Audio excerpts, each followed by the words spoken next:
சுரேவசனம் தேவம் ஒரு லட்சணம் வேதக்கி பரமானந்தம் கிருஷ்ணம் தந்தை ஜெகத்து. மூன்றாம் அத்தியாயத்தில் முதல் ஸ்லோகத்தில் அர்ஜுனன் கண்ணனை பிரஷ்னம் பண்ணுகிறான். மேலே எனக்கு மேன்மை தருவதை நிச்சயித்து சொல்வீராகா என்று கேட்கிறான். அர்ஜுனன் யுத்தத்தினால் வரும் நாசத்தையே நினைத்து அதனின்றும் விலகப் பார்க்கிறான். தாயாயும் தந்தையாயும் உடன்பிறப்பனாகவும் நண்பனாகவும் புகழாகவும் உள்ள நாராயணன் என கண்ணன் அவனை தர்மத்தினின்றும் நடுவாமல் பலசங்கமற்ற கர்மத்தை கடமையை நிறைவேற்றும்படி வலியுறுத்துகிறான். அர்ஜுனன் மனநிலைக்கு சேர் கேள்வி. அவரவருக்குரிய தர்மத்தை செய்தாக வேணும் என்று கர்மயோகத்தையும் பிறகு ஆத்மசிந்தனமான ஆத்மாவை பற்றி இடையரா நினைவு ஞான யோகத்தையும் உபதேசித்து அருளினான் ஆயிற்று. இவற்றொரு ஞான நிஷ்டையே சிறந்ததாக தெரிகிறது. இதை அனுஷ்டிப்பவனே ஆத்ம சாட்சா்காரம் பெற்று சுகம் பெறுவான் என்று தெரிகிறது.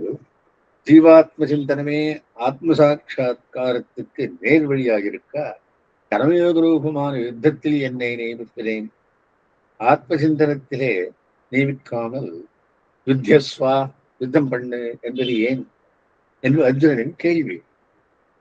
யுத்தத்தை விட்டு விலகினால் தன்னால் ஏற்படக்கூடிய அநேக முடிவை மரணத்தை தடுக்க முடியும் என்பது அர்ஜுனனின் மனத்தில் எண்ணம்.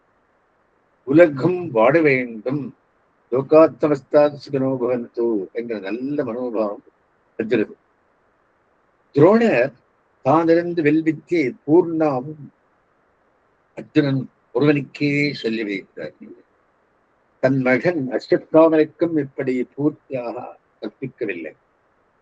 சுபமான ஹிருதயம் உள்ளவனே பூர்ண வித்தியைக்கு ஏற்றவன். அர்ஜுனன் ஏன் என்னை கோரமான கர்மத்தில் நியமிக்கிறது, கோரே கர்மனே நியோஜ்யசி என்று கேட்கிறான். கோரம் என்றால் பயங்கரம் என்று பொருள்படும். கர்மமே பயங்கரம் என்று, யுத்தமே பயங்கரம் என்று அர்ஜுனன் அதற்கு பயந்தவன் அல்லன். அதன் பின் விளைவுகளுக்கு பயப்படுகிறான். ஆத்மசிந்தனம் நிவிற்த்தி ரூபமாயிருக்கும். வெளி இந்திரியங்கள் செயல்படாத நிலை. கர்மானுஷ்டானம் பிரவிற்த்தி என செயல்படுகை ரூபமான கர்மா நிவிற்த்தி ரூபமான செயல்படாத நிலையான ஞானத்தில் எப்படி கொண்டு விடும்? குழப்பமாக உள்ளதே. எதனால் ஸ்ரேயஸ் ஏற்படும் என்று நிச்சயித்து செல்வீராகா என்று கேட்கிறார். என்னை கர்மானுஷ்டானத்தில் நியமிக்க வேண்டாம், ஞான யோகத்தையே அனுஷ்டிக்க அனுமதி பண்ணுவீராகா என்று கேட்பது போல தெரிகிறது. கர்மானுஷ்டானம் ஞானத்துக்கு உதவுமது போக்கி விருத்தமானதன்று என்று கண்ணன் பதில். சாப்பாட்டில் அதிக ஆசை உடையவனை சுத்த உபவாசத்திற்கு முழு பட்டினி விரதம் உடனே கொண்டு வந்து விடுபடியாக படிப்படியாக ஆகாரத்தை குறைத்துக் கொண்டு வந்து சுத்தோபவாசத்துக்கு கொண்டு வர வேண்டும். இந்திரியங்கள் பட்டிமைந்து திரியும் காளை போல் கட்டுக்கடங்காமல் விஷயங்களில் பாயும் நிலையில் இருந்து அவைகளை கட்டுப்பாட்டுக்கு கொண்டு வர வேண்டும். விகிதமான சாஸ்திரத்தினால் விதிக்கப்பட்ட கர்மாவில் ஊன்றி இதர விஷயங்களை கவனிக்காமல் செயல்பட்டால் இந்திரியங்கள் ஒரு கட்டுப்பாட்டுக்கு அடங்கி வரும்.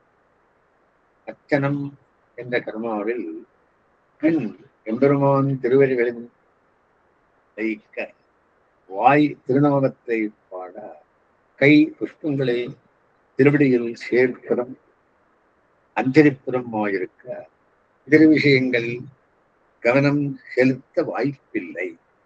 நாவே கண்டனப்பாடு, காலே அவன் கோயிலுக்கு நடந்து செல், பெண்ணே அவன் திருமேனி அழகைப்பாரு, கையே அவனை அர்ச்சித்து வணங்கு, மனமே அவன் குணங்களையும் திவ்யசேஷ்டிதங்களையும் நினைத்து மகி என்று பெரியோர் உபதேசிக்கின்றார்.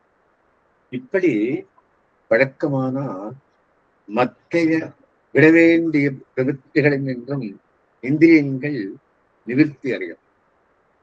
ஞானம் என்பது எல்லா காரியங்களிலும் விலகி ஒரு மூலையில் உட்கார்ந்து தபஸ் பண்ணுவதல்ல. ஆராதன ரூபமான கர்மாவே ஞானம் என வேலை பேசப்படுகிறது. ஆத்மன்யேவ ஆத்மனா துஷ்டகா எனக்கூடிய ஞான நிலை உயர்ந்த ஸ்தானமே. அதற்கு படிப்படியாக ஏற வேண்டும். வேறு கர்மானுஷ்டானமே அந்த உயர்ந்த ஸ்தானத்துக்கு ஏறும்படிகளாகும். அதனால் உனக்கு கர்மானுஷ்டானமே ஏத்தது என்று கண்ணனின் பதில். அசக்தியா லோகரக்ஷாயை குணேஷ் ஆரோப்பிய கர்த்திருத்தாம் சர்வேஸ்வரேவான் யஸ்யோக்தா திருத்தீயே கர்மகாரியதா என்ற 3வது அத்தியாயத்தை சங்கிரகிக்கும் கீதார்த்த சங்கிரக ஸ்லோகமாகும். அசக்தியா பத்துதல் இல்லாமல் இவ்வுலகங்களிலோ சொர்க்கம் முதலான புவனங்களிலோ ஆசையில்லாமல் என்று கருத்து. லோகரக்ஷாயை உலகம் வாழும் பொருட்டு கர்மானுஷ்டானத்தில் விரகத்தவர்களுக்கு வழிகாட்டியாய் நின்று என்று கருத்து. சத்துவம் முதலான குணசம்பந்தத்தால் செயல்கள் ஏற்படுகின்றன. செயல்படுகை கர்த்திருவம் பகவதீனம் என்றும் செயல்படும் கர்மா காரியதா 3வது அத்தியாயத்துக்கு விஷயமாகும்.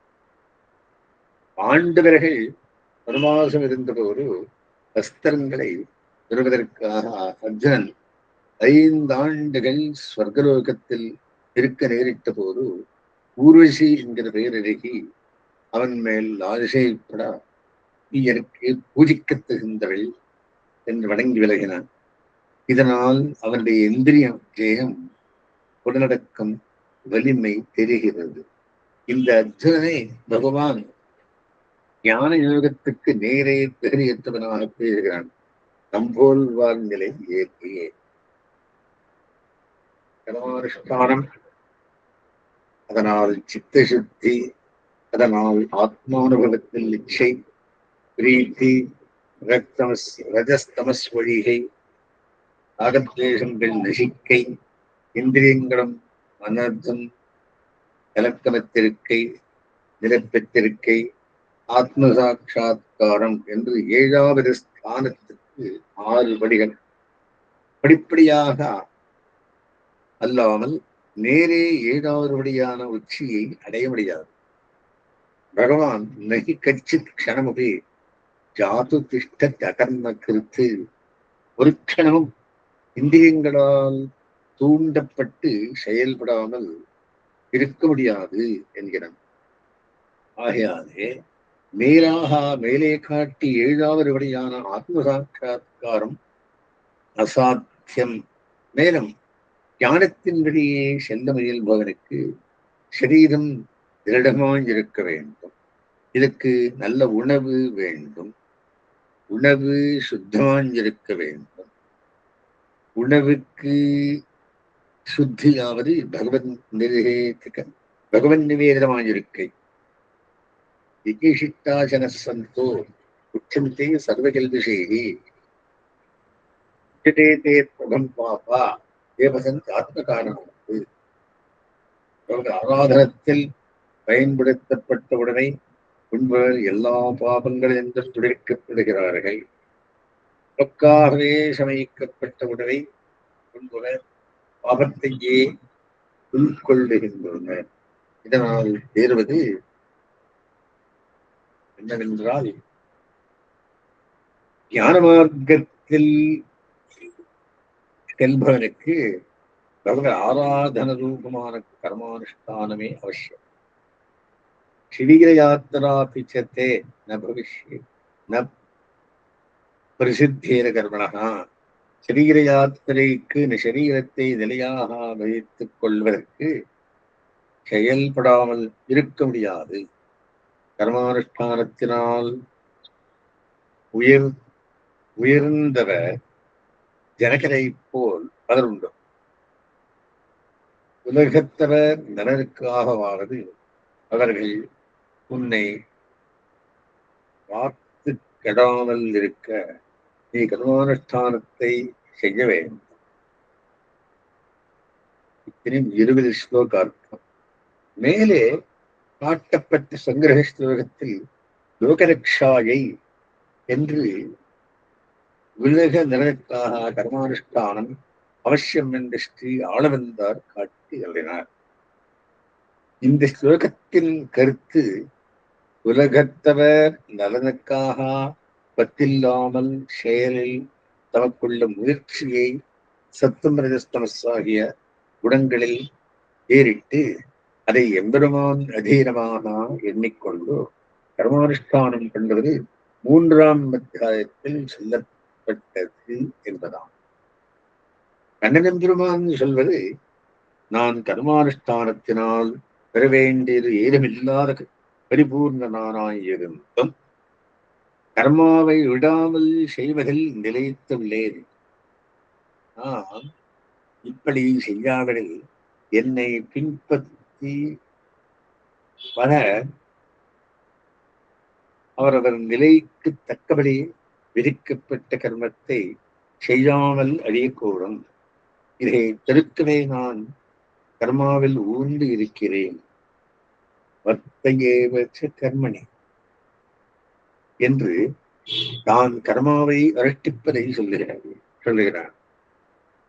16,108 மனைவிகளோடு 16,108 திருமேனிகளை கொண்டு கண்ணன் வர்ணாஷ்ட தர்மத்தை அனுஷ்டித்துக் கொண்டிருந்ததை நாரதர் நேரில் சாட்சாத்கரித்ததாக கண்டதா ஸ்ரீ பாகவதம் சொல்லுகிறது. இதனால் கர்மானுஷ்டானம் அவசியம் கர்த்தவியம், செய்யத்தக்கது என்று கண்ணன் வலியுறுத்துகிறான். ஆகா, 3வது அத்தியாயத்திற்கான சங்கிரக ஸ்லோகத்தில் யோகரக்ஷாயை என்பதின் பொருளை கண்ணனெம்பெருமானின் அனுஷ்டானம் மூலம் கண்டோம். உலகத்திற்கு முன்மாதிரியாக விளங்குதல் பொறுப்பு அவாப்த சமஸ்தகாமனான கண்ணன் கர்மானுஷ்டானத்தை விடாமல் கைப்பற்றிவிட்டான். பிரகிருத்தே கிரியமானானே குணைஹி கர்மாணி சர்வசா என்பதனால் ஜீவன் ஈடுபடும் கர்மாக்கள் அவன் புதுங்குள்ள சரீரத்தின் குணங்களுக்கு ஏற்ப அமைகிறது என்கிறான். சத்துவம் ரஜஸ்தமசான குணச்சேர்க்கையும் அதற்கேற்ப செயல்படும் இயல்பும் சரீரத்தை பொறுத்தது. தனி ஜீவாத்மா குணச்சேர்க்கை அற்ற சுத்த இயல்புடையது. சரீரத்தின் அந்த பிரகிருத்தியின் குணசம்பந்தத்தாலே பலவிதப்பட்ட செயல்களை செய்ய நேர்கிறது. இப்படி குணச்சேர்க்கையாக குணானுகுணமாக அமையும் காரியங்களை நான் செய்தேன் என்று அகங்காரார்த்தமான ஜீவாத்மா நினைப்பது தவறு. அகங்கார மூடாத்மா கர்த்தா அகமிதமன்யதே என்பது இதை தெரிவிக்கிறது. பரமாச்சாரியன் குணேஷு ஆரோக்கிய கர்த்திருத்தான் என்ற கீதாசங்கரத்தில் செயல்படும் முயற்சியை குணங்களில் ஏறிட்டு என்று இக்கருத்தை காட்டி வருகிறார். நெருப்பில் காய்ச்சிய இரும்பு துண்டு நெருப்பாகவே ஜொலிப்பது போலே சரீரத்துடன் சேர்ந்த ஜீவன் சரீரமாகவே தோன்றி அத்துடன் ஒன்று போவதால் சரீரத்தின் இயல்புகளை தன்னதாக எண்ணி கலங்குகிறான். இந்த கலக்கம் கூடாது என்று இங்கு சிக்ஷிக்கப்படுகிறது. சுத்த ஜலம் நிறமற்றதாக இருக்கா, அது பாயும் நிலப்பாங்குக்கு ஏற்ப வெண்மை, சிவப்பு, கருப்பு முதலான வண்ணங்களுடன் காணப்படும். இதுபோல சரீரத்தில் முக்குணங்களில் எது மேலோங்கி இருக்குமோ அக்குணத்துக்கு தக்கபடி செயல்கள் மாறும். ஒரே புருஷனின் செயல் வெவ்வேறு காலங்களில் வேறுபட்டிருக்கும். குணச்சேர்க்கை மாறுபடுவதாலே சத்துவம் மேலோங்கி உள்ள போது தெளிந்த மனதுடன் நற்காரியங்கள் செய்வதில் ஈடுபடலாம். மற்ற குணங்கள் மேலோங்கும் பொழுது தீய செயல்கள் ஈடுபடக்கூடும். ஜீவாத்மாக்கள் எல்லாம் ஒருவரைப்பட்டனவே. பார்க்கப்படும் வேறுபாடுகள் சரீரபடியாக ஏற்படுமவை. ஜீவாத்மாவை கர்த்தாவாக ஒப்புக்கொள்ள வேண்டியிருந்தாலும் செயல்கள் சரீரத்தில் உள்ள குணங்களின்படியே அமைகிறது. முன்னமே 2:45 இத்தியுதஸ்தோ பவா என்று அர்ஜுனனுக்கு கண்ணன் சொன்ன வார்த்தை. சத்துகுணத்தை நித்தமும் வளர்த்துக்கொள் என்றான். குணங்கள் நாம் உள்கொள்ளும் ஆதாரத்திற்கு ஏற்ப மாறுபடும். சத்துவ விருத்தியில் நோக்குடன் அவரது ஆகாரத்தை அமைத்துக் கொள்ள வேண்டும். முக்கியமாக பரம சாத்விக தெய்வமான எம்பெருமான் அமுதி செய்த எதிர தேவதா சம்பந்தம் மற்ற உடமையே உள்கொள்ள வேண்டும். நிஷித்தமான விலக்க வேண்டியவை என்று விதிக்கப்பட்டவை உணவு வகைகள்.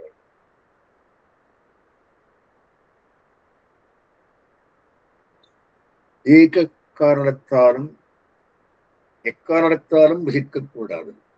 சத்தம் அடைந்தால் நம் செயல்களும் இதற்கு தோஷமில்லாததாக இருக்கும்.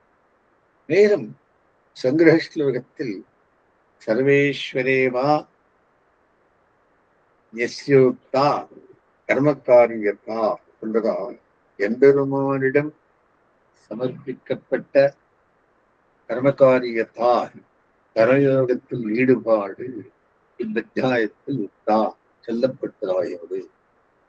மயி சர்வாணி கர்மாணி தன்யஸ்யாத்யாத்ம சேதசா 3:30 என்பதின் பொருள் இங்கு தெரிவிக்கப்படுகிறது. நமது சரீரத்தில் உள்ள உறுப்புகள் உள்ளுரையும் ஜீவனின் கட்டளைக்கு சேர செயல்களை செய்கின்றன. சரீரத்தில் உண்டாகும் சுருக்கங்களை அனுபவிப்பன் ஜீவன். இவன் துக்கமுண்டாகாமல் சுகமாக இருப்பதையே குறிக்கோளாக கொண்டு சரீரம் இயங்குகிறது. உடலுக்கும் உயிரான ஆத்மாவுக்கும் உள்ள சம்பந்தமே ஆத்மாவுக்கும் அதனுள் உயிராக வரையும் சர்வேஸ்வரனுக்கும் உள்ளது. உயிருக்கும் உயிரான சர்வேஸ்வரன் விட்டவருக்கு நமது செயல்கள் என்பதை வளர வேண்டும்.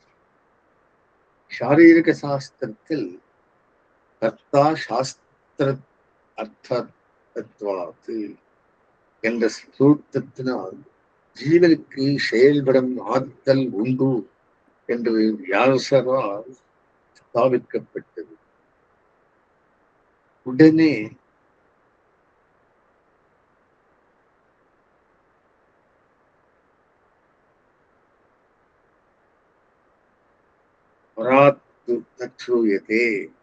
என்ற சூத்திரத்தினால் அந்த கர்த்திருவம் பகவதீனம் பகவானிட்ட வழக்கு என்று நிலைநாட்டப்பட்டது.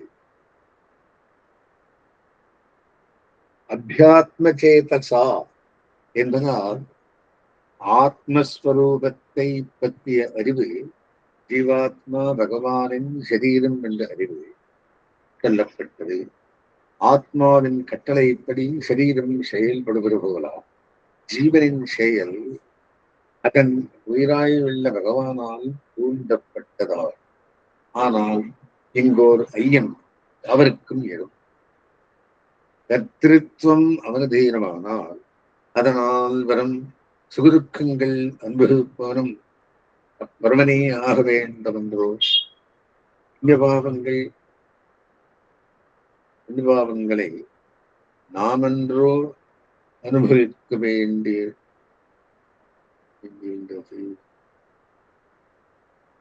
அதிலும் குறிப்பாக நாம் செய்யும் தீய செயல்களை எம்பெருமான் செய்வித்ததாக நினைத்து அதன் பலனும் அவரதாகத்துமே என்று எண்ணம் உண்டாகலாம். குணச்சேர்க்கைக்கு சேர செய்யப்படும் செயல்களை செய்யும் போது அவன் அனுமந்தாவாகவும் அனுமதிப்பவனாகவும் சாட்சியாகவும் இருக்கிறான். ஜீவஸ்வரூபத்தை